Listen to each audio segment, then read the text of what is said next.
খেলার খবর থেকে বিদেশের খেলার খবর নিয়ে এই মুহূর্তে আমি মৌসুমী রয়েছি আপনাদের সঙ্গে। শুরু করছি আপনাদের প্রিয় অনুষ্ঠান খেলা আর খেলা। ফুটবলের ডায়েরি নিবেদন করছে সংবাদ প্রতিদিন।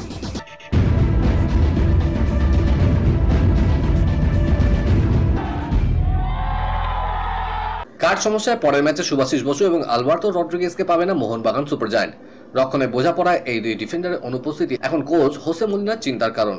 8ই ডিসেম্বর নর্থ ইস্ট ইউনাইটেডের বিরুদ্ধে খেলবে মোহনবাগান। পয়েন্ট টেবিলে প্রথম দুয়ে থাকা দলের কাছে এই ম্যাচটা গুরুত্বপূর্ণ। তবে তার আগে রক্ষণে দুই গুরুত্বপূর্ণ ফুটবলারের না থাকা চিন্তায় ফেলে দিয়েছে হোসে মলিনাকে। কারণ মাঝের দিনগুলোতে রক্ষণে বোঝাপড়া করে তুলতে হবে, তার হাতে সেভাবে বিকল্প নেই। অবস্থা সামাল দিতে কি নুনো রেইজ আইএসএলের জন্য নথিভুক্ত করা হবে? পর্তুগালের ডিফেন্ডারকে এএফসি কাপের জন্য দলে নিয়ে এসেছিল মোহনবাগান। বর্তমান পরিস্থিতিতে এএফসিতে নেই সবুজ মেরুন, ফলে পর্তুগালের ডিফেন্ডার প্র্যাকটিস করলেও ম্যাচে নামার সুযোগ নেই। এই অবস্থায় আইএসএলে তাকে ব্যবহার করার সুযোগ এসছে, কিন্তু মলিনা কি সেই পথে হাঁটবেন? কারণ নর্থ ইস্ট ইউনাইটেড ম্যাচের পরেই কার্ড সমস্যা কাটিয়ে আলবার্তো এবং সুভাশিস ফিরে আসবেন। ছক বদলে পাহাড়ে পয়েন্টের খোঁজে যেতে পারেন মলিনা, সেক্ষেত্রে 3-4-2-1 ছকে যেতে পারে সবুজ মেরুন। আলবার্তো না থাকায় পেত্রাতোস, গ্রেগ স্টুয়ার্ট, জেমি ম্যাকলেনকে একসঙ্গে ব্যবহারে অসুবিধা নেই। আক্রমণে ঝড় তুলে পয়েন্টের খোঁজে যেতে পারেন মলিনা। নর্থ ইস্ট চলতি আইএসএলে যেমন সবচেয়ে বেশি গোল করেছে, তেমনি গোল হজমও করেছে। প্রতিপক্ষ রক্ষণের দুর্বলতাকে কাজে লাগানোর পথে হাঁটতে পারেন মলিনা।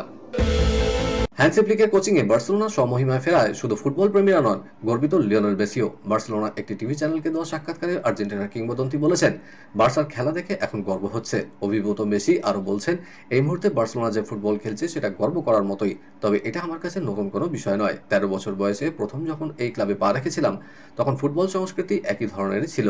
তরুণদের যদি সুযোগ দেওয়া হয়, আস্থা রাখা হয়, ওরাও প্রতিদান দেবে, কারণ ক্লাবকে ওরা বাকিদের চেয়ে অনেক বেশি চেনে। দেখে ভালো লাগছে, আগের মতোই সবকিছু হচ্ছে। মেসিকে ধন্যবাদ জানিয়ে ফ্লিক বলেছেন, বার্সার ইতিহাসে সেরা ফুটবলারের এই মন্তব্য আমাদের কাছে বিরাট সম্মানের।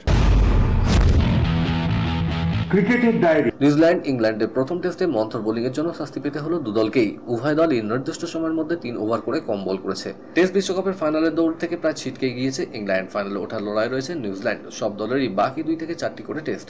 এই পরিস্থিতিতে গুরুত্বপূর্ণ 3 পয়েন্ট খুইয়ে কিছুটা হলেও সমস্যা করল কিউইরা। বিশ্ব টেস্ট চ্যাম্পিয়নশিপের পয়েন্ট তালিকায় শীর্ষস্থান ধরে রেখেছে ভারত। 15টি টেস্ট খেলার পর রোহিতদের জয় 9টিতে এবং হার 1টিতে। সম্ভাব্য সর্বোচ্চ 180 পয়েন্টের মধ্যে ভারতের সংগ্রহ 110, শতাংশের হিসাবে 61.11। শ্রীলঙ্কাকে প্রথম টেস্টে হারিয়ে দ্বিতীয় স্থানে উঠে আসা দক্ষিণ আফ্রিকাও জায়গা ধরে রেখেছে। 9টি টেস্ট খেলে তাদের 5টিতে জয়। বিশ্বকাপের ফাইনালে যাওয়ার দৌড়ে তৃতীয় স্থানে রয়েছে অস্ট্রেলিয়া। তারা 13টি টেস্ট খেলে 8টিতে জয় পেয়েছে, 1টি ড্র করেছে। সম্ভাব্য সর্বোচ্চ 156 পয়েন্টের মধ্যে প্যাট কামিন্সদের সংগ্রহ 90। গতবার অস্ট্রেলিয়া সফরে অ্যাডলেডে দিন রাতের টেস্টে 36 রানে অল আউট হয়ে গেছিল ভারত। এবার যাতে সেরকম কিছু না হয় তা নিশ্চিত করতে চান মোহাম্মদ সিরাজ। গোলাপি বলে বল করার রহস্য জেনে ফেলেছেন তিনি। অস্ট্রেলিয়া প্রধানমন্ত্রী একাদশের বিরুদ্ধে প্রস্তুতি ম্যাচের পরে সিরাজ বলেছেন, গোলাপি বলে ব্যাক অফ দ্য লেংথ বল করাই সঠিক বলে আমার মনে হয়, কারণ বল পিচে পড়ার পর খুব বেশি সুইং পাওয়া যায় না। তাই সেলাই কাজে লাগিয়ে যত বেশি পিচে ঠুকে বল করা যায় ততই ভালো। সিরাজ আরও বলছেন, আমি শুনেছি আলোর নিচে গোলাপি বল ভালো সুইং করে, তবে রাতের আলোয় আমি গোলাপি বলে বল করিনি। অ্যাডলেডে গিয়ে অনুশীলন করার সময় সেটা করার চেষ্টা করব। ভারতের প্রস্তুতি ম্যাচের মধ্যে অ্যাডলেড ওভালে আরও এক প্রস্তুতি শুরু হয়েছে, পিচ তৈরি প্রস্তুতি। যে প্রস্তুতির নেতৃত্ব দিচ্ছেন অ্যাডলেড ওভালের chief curator Damian Hough. Adelaide ওভালে উইকেট বেশ সবুজ, ঘাসে ভরা। পিচ তৈরি কাজে লেগেছেন হফ। তার সঙ্গে ছিলেন হাতে গোনা কয়েকজন স্টেডিয়াম কর্মী। হফ ব্যস্ত ছিলেন বড় রোলার দিয়ে উইকেট রোল করার কাজে। অবশ্যই রোল করার ক্ষেত্রে নজরে এসছে একটি অভিনব দৃশ্য। সাধারণত উইকেট রোল করার ক্ষেত্রে রোলার সোজাসুজি এবং আড়াআড়ি পথে সরল রেখায় চালানো হয়, কিন্তু হফকে বৃত্তাকারে রোল করতে দেখা যায়। এতে পিচ নষ্ট হওয়ার সম্ভাবনা নেই। আসলে দিনরাতের টেস্টের ক্ষেত্রে ঠিকমতো পিচ তৈরি করাটা গুরুত্বপূর্ণ বিষয়, কারণ গোলাপি বলের জন্য পিচে অন্তত 7 মিলিমিটার ঘাসের আস্তরণ প্রয়োজন হয়। আসলে অ্যাডলেড ওভালে এখন ড্রপ ইন উইকেট ব্যবহার করা হয়, ফলে এখানে আরও বেশি নজরদারি প্রয়োজন পিচের পরিস্থিতি বোঝার জন্য। সিদ্ধান্ত নিতে পারছে না ইন্টারন্যাশনাল ক্রিকেট কাউন্সিল। অচলাবস্থা চ্যাম্পিয়ন্স ট্রফি 2025 ঘিরে অমীমাংসিত ভারত পাকিস্তান দ্বন্দ্ব। 22 গজ ছেড়ে ভারত পাকিস্তান ক্রিকেটের লড়াই ঠান্ডা ঘরে, সমস্যা সমাধানে আশায় ক্রিকেট প্রেমীরা। ভারতীয় ক্রিকেট বোর্ডের প্রাক্তন সচিব জয়সা আইসিসি চেয়ারম্যান কার্যভার গ্রহণ করেছেন 1 ডিসেম্বর। তার আগে পর্যন্ত আগামী বছরের চ্যাম্পিয়ন্স ট্রফি নিয়ে ভারত পাকিস্তানের মতো পার্থক্য দূর করতে পারেনি আইসিসি কর্তারা, ফলে ঘোষণা করা যায়নি প্রতিযোগিতার সূচিও। আগামী বছরের চ্যাম্পিয়ন্স ট্রফির আয়োজক পাকিস্তান। 2021 সালে পাকিস্তান ক্রিকেট বোর্ডকে প্রতিযোগিতা আয়োজনের দায়িত্ব দেয় আইসিসি। কিছুদিন আগে বিসিসিআই লিখিতভাবে আইসিসিকে জানিয়েছে চ্যাম্পিয়ন্স ট্রফি খেলতে পাকিস্তানের ভারতীয় দলকে পাঠানো সম্ভব নয়। অ্যাডলেড টেস্টে ভারতের ওপেনিং জুটি কি হবে? রোহিত শর্মা অস্ট্রেলিয়া পা রাখার পর থেকে প্রশ্নটা ঘুরপাক খাচ্ছে। চেতস্বর পূজারা মনে করেন অ্যাডিলেডে যশস্বী জয়সওয়ালের সঙ্গে লোকেশ রাহুল ওপেন করুক, 3 আসুক রোহিত শর্মা। পূজারার যুক্তি, শুরুতে যশস্বী রাহুল জুটি, তারপর রোহিত, 4 বিরাট, 5 শুভমান। ভারতের ব্যাটিং অর্ডার এরকম হলেই ভালো হয়। আর যদি রোহিত ওপেন করতে চায় তাহলে 3 নামুক রাহুল। টপ অর্ডারে রাহুলকে দরকার, কারণ ওরা যা ব্যাটিং স্টাইল তাতে টপ অর্ডারেই মানায়। খেলার আরো খবর রয়েছে, কিন্তু এখন সময় একটা ছোট্ট ব্রেকের। ফিরছি ব্রেকের পর, সঙ্গে থাকুন।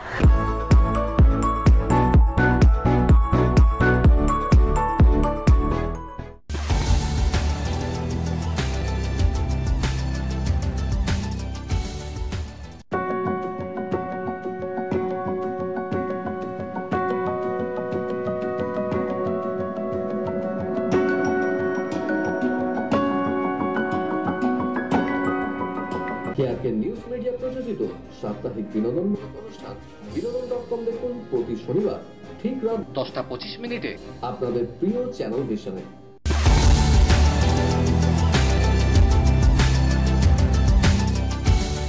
ব্রেকের পর আমি আবার হাজির খেলা আর খেলাতে। বিদেশের ডায়েরি। একজনের বয়স 39 বছর, অন্যজনের বয়স 37। ফুটবল ক্যারিয়ারের শেষ পর্যায়ে পৌঁছে গিয়েছেন দুজনেই, তবু বিশ্ব একাদশে জায়গা করে নেওয়ার দৌড়ে রয়েছেন তারা। প্রথমজন ক্রিস্টিয়ানো রোনাল্ডো আর দ্বিতীয়জন লিওনেল মেসি। বিশ্ব ফুটবলের অন্যতম সেরা দুই ব্যক্তি 70টি দেশে ফুটবলারের ভোটে বিশ্ব একাদশে ঢোকার দৌড়ে ঢুকে পড়েছেন। তারা বাদে এই তালিকায় থাকা বাকি সমস্ত ফুটবলারই ইউরোপের ক্লাবে খেলেন। মেসি খেলেন আমেরিকার ক্লাব ইন্টার মায়ামির হয়ে। মোট 26 জনের তালিকায় তারা রয়েছেন। বাকি 24 জনই ইংল্যান্ড, জার্মানি, স্পেন এবং ফ্রান্সের ক্লাবে খেলা ফুটবলার। এবারে ব্যালন ডি'অরের তালিকায় তাদের দুজনেরই নাম ছিল না। ফিফার বর্ষসেরা ফুটবলারদের প্রাথমিক তালিকা অবশ্য লিওনেল মেসি থাকলেও নেই ক্রিস্টিয়ানো রোনাল্ডো।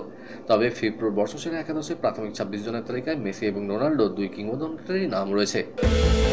চলে গেলেন অস্ট্রেলিয়ার প্রাক্তন কিংবদন্তি টেনিস তারকা নীল ফ্রেজার। মৃত্যুকালে তার বয়স হয়েছিল 91 বছর। তিনি বেশ কিছুদিন ধরে বার্ধক্যজনিত রোগে ভুগছিলেন। 24 বছরের বর্ণময় ক্যারিয়ারে নীল সিঙ্গেলসে 3টি গ্র্যান্ড স্ল্যাম জিতেছিলেন, সঙ্গে গ্র্যান্ড স্ল্যাম জিতেছেন ডাবলস এবং মিক্সড ডাবলসেও। এছাড়া তিনি অস্ট্রেলিয়ার হয়ে 4বার ডেভিস কাপ চ্যাম্পিয়ন হয়েছেন। 1960 সালে কিংবদন্তি রড লেভারকে হারিয়ে উইম্বলডন চ্যাম্পিয়ন হয়েছিলেন ফ্রেজার। 84 সালে ফ্রেজার হল অফ ফেমে আসেন। তার মৃত্যুতে শোক প্রকাশ করেছে টেনিস অস্ট্রেলিয়া।